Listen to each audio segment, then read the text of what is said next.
오늘 예수님은 예수님의 소식을 듣고 모인 제자들에게 다시 나타나시는 모습을 보게 됩니다. 그래서 특별히 오늘 예수님께서 그 제자들에게 나타나서 가장 먼저 하실 말씀이 너희에게 평화가 있으라라는 말씀을 주셨습니다. 여러분 한번 생각해 보세요. 여러분들을 배신하고 여러분들의 기대에 전혀 다른 모습을 행하고 그리고 예수님의 그 살아나심을 지속적으로 믿지 못하는 제자들입니다. 얼마나 한심하겠어요. 그런데 예수님은 오늘 그 제자들에게 어떤 책망이나 혹은 비판이 아니라 그들에게 먼저 평화가 있기를 간구하셨습니다. 예수님은 이처럼 우리를 항상 사랑으로 더 나아가서 우리에게 평화가 있기를 간구하시고 또한 그것을 주시기를 원하십니다. 오늘 여러분 다시 한번 이 새벽에 그 예수 그리스도께서 우리에게 주시는 그 참된 평화와 위로가 여러분들에게 충만하시기를 간절히 소망합니다. 그런데 오늘 그 예수님께서 나타나셔서 그들에게 이렇게 이야기하실 때에 오늘 제자들은 그 예수님의 그 모습을 하나의 영적인 사건으로 보게 되는 거예요. 다시 얘기하자면 우리가 귀신이다라고 생각하는 것들이 있잖아요. 그러한 모습으로 생각을 하게 되는 것이지요. 그러면서 예수님께서는 다시 한번 이렇게 얘기하십니다. 어찌하여 두려워하며 어찌하여 마음에 의심이 일어나느냐. 그러니까 이들은 계속해서 소문을 듣고 있습니다. 예수님을 만났다고 하는 그 증거들이 늘어나고 있어요. 그럼에도 불구하고 이들은 말씀을 믿는 것이 아니라 소리에 더 관심이 있기 때문에 그들은 그 소리를 현실에서 이해할 수 있는 방법으로 이해하고 있었다는 거예요. 그러니까 믿음이 아니라 그들은 머리로 그들의 상황과 현실을 통해서 오늘을 바라보고 있었다는 거예요. 여러분, 우리가 살아가면서 우리가 말씀 안에 살아가게 될 때, 특별히 하나님의 말씀에 살아가게 될 때 우리는 우리가 살아가는 세상의 현실과 능력에 그것을 벗어나는 놀라운 능력들을 우리가 체험할 때가 있습니다. 여러분, 그것은 바로 하나님이 살아계심을 증거하는 것이고 예수님이 살아계심을 우리에게 이야기하는 것입니다. 여러분, 어떠한 순간에도 우리는 단순히 내가 알고 있는 지식과 어떤 현실적인 그러한 지식이 아니라 바로 우리는 말씀을 통해서 믿음으로 우리는 그 나를 바로 그 상황을 바라봐야 될 줄 믿습니다. 바로 그렇게 될 때 우리는 지금까지 보지 못했던 것들, 볼 수 없었던 것들을 볼 수 있게 되는 것이에요. 오늘 여러분들을 예수님께서 여러분들과 함께하고 계심을 믿으십시오. 그리고 또한 예수님께서 우리에게 주신 그 말씀이 우리와 함께하고 있음을 믿으십시오. 전국에는 여러분들이 그 말씀을 믿을 때에 그 말씀이 바로 여러분의 삶 속에서 오늘 그것이 우리의 현실이 되고 기본이 되는 것을 믿으시기 바랍니다.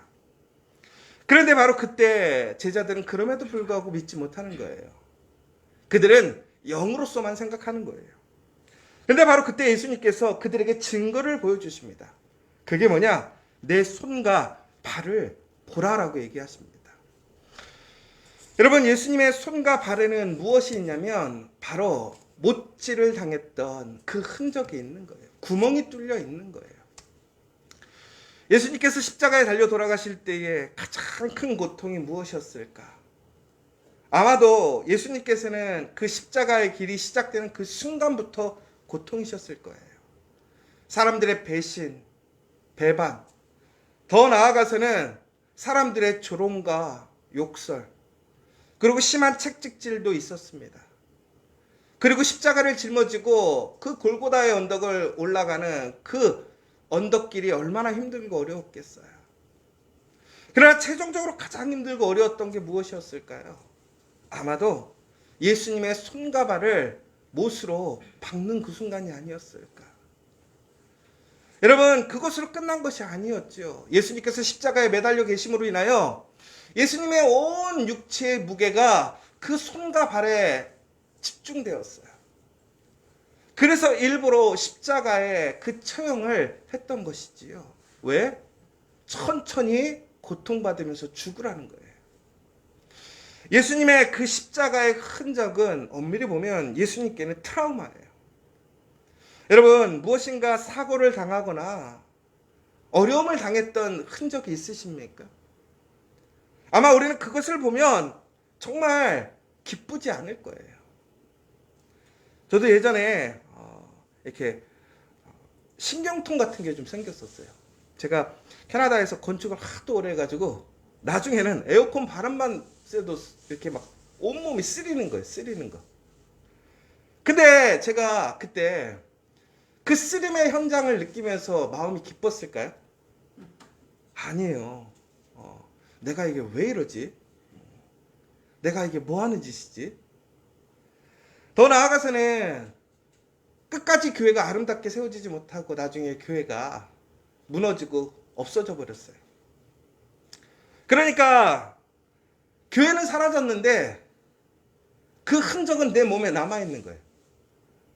에어컨 바람을 쐴 때마다 너무나 따갑고 아프고 저려서 그 생각이 들 때마다 씁쓸하고 기쁘지 않은 거예요. 여러분, 그런데 오늘 예수님께서 그렇게 고난받으시고 정말 그렇게 고통받으셨던 그 흔적이 오늘 예수님께서 부활하시고 살아나셨을 때에는 오히려 그것이 예수님의 증거가 되어졌다는 사실이에요. 여러분, 이것은 무슨 얘기를 하는 것이냐? 우리가 하나님의 말씀을 따라 살아가다 보면 수많은 고난과 고통을 당할 수가 있어요. 여러분, 바울을 한번 생각해 보세요. 바울이 고백하기를 그가 얼마나 많은 사람들에게 복음을 증거하면서 죽을 뻔했었고, 살인의 위협을 당했었고, 돌을 맞았었고, 풍랑을 맞았었고, 뱀에게 물리기도 했어요. 아마 그의 몸에는 온갖 수많은 상처들이 있었을 거예요. 그러나 사람들은 그 바울의 그 상처를 보면서 오히려 실망하거나 두려워하는 것이 아니라 용기를 가졌을 거예요. 왜? 저러한 고난과 고통 속에서도 복음을 증거하는 담대한 바울의 모습, 더 나아가서는 그 어떤 고난과 고통도 바울을 굴복시키지 못했다라는 거예요. 죽이지 못했다라는 거예요. 하나님의 말씀에 정말 순종해서 나아가는 그 사람이 경험했던 그 아픔의 흔적과 그 상처가 오히려 하나님의 더 큰 능력으로 그에게 임했다라는 사실을 기억하시기 바랍니다. 오늘 여러분에게 그 그리스도의 흔적이 있으십니까? 십자가의 상처가 있고 아픔이 있으십니까? 그렇다면 여러분, 오늘 여러분들은 기뻐하셔야 돼요. 왜? 바로 그 상처를 통해서 우리는 더욱더 하나님의 더 큰 영광과 능력을 경험할 수 있다는 거예요. 증거할 수 있다는 사실이에요. 그러나 예수님은 그것을 단순히 자신의 자랑으로 삼지 않으셨어요. 바로 예수님이 하나님의 말씀대로 다시 부활하셨음을 증거하는 그 증거가 되었다는 거예요. 여러분, 이처럼 우리가 하나님의 말씀의 증거를 위한 그 삶이 되고 고난이 되어진다면 우리는 그 십자가가 우리에게 영광의 그 면류관이 될 줄 믿으시기 바랍니다. 여러분, 그러므로 고난받고 상처 입는 것을 두려워하지 마십시오. 오히려 고난과 상처를 통해서 우리는 더 큰 증거로 하나님의 그 응답을 받을 줄 믿으시기 바랍니다. 여러분, 제가 예전에 어떤 영화를 보니까 경찰관들이 막 자기들의 무용담을 얘기를 하는 거예요. 근데 나중에는 결국에는 무엇을 자랑하기 시작하면 총 맞고 칼 맞은 걸 서로 자랑하는 거예요. 내가 이 총은 어디서 맞았고 이 칼은 어디서 맞았고. 그래, 전국에는 그 경찰들에게 훈장이 뭔지 아세요? 눈에 보이는 그러한 계급장이나 훈장이 아니었어요. 오히려 몸에 있는 그 수많은 상처를 통해서 내가 얼마나 그러한 고난과 역경을 이겨낸 베테랑 형사인지를 증거하고 나타내는 거예요. 여러분, 전국에는 우리가 우리의 몸에 상처를 입히거나 혹은 꼭 고난을 받아야지만 우리가 하나님께 인정받는 것은 아니에요. 그러나 우리가 하나님의 말씀을 통해서 그 하나님의 선한 계획에 순종함으로 하나님의 사랑을 증거하기 위해서 우리가 경험하는 우리의 몸에 이루어지는 그 상처와 고난은 하나님께서 그것을 영광으로 바꿔주실 줄 믿으시기 바랍니다. 그러면 오늘 살아가시면서 여러분들 오늘 그 말씀 때문에 당하는 고난이 있으실 거예요. 아픔이 있으실 거예요. 여러분 그러나 그것이 두려울 수밖에 없어요. 그러나 예수님께서도 그것이 두려웠지만 말씀 안에서 순종으로 죽기까지 하셨지만 중국에는 3일 만에 다시 부활하고 살아나셨음을 우리에게 증거하고 계십니다. 그 어떤 것도 우리를 죽일 수 없어요. 하나님의 말씀에서 벗어나게 할 수 없어요. 종국의 여러분의 그 상처가 가장 큰 영광이 될 줄 믿으시기 바랍니다. 오늘 예수님께서는 그리고 나서 그 손과 발을 그들에게 보여주셨어요. 그런데도 이들이 믿지 못하는 거예요. 아직도 귀신이라고 생각하는 거예요. 영적인 존재라고 생각을 하는 거예요. 그러자 예수님께서 무엇이라고 얘기하시냐면 먹을 것이 있느냐라고 물어보셨어요. 그러자 그들이 구운 생선 한 토막을 드리니까 바로 그 앞에서 잡수셨다라는 거예요. 여러분, 먹는 것은 산 사람만이 먹을 수 있는 거예요. 육체를 가진 사람이 먹을 수 있는 거예요.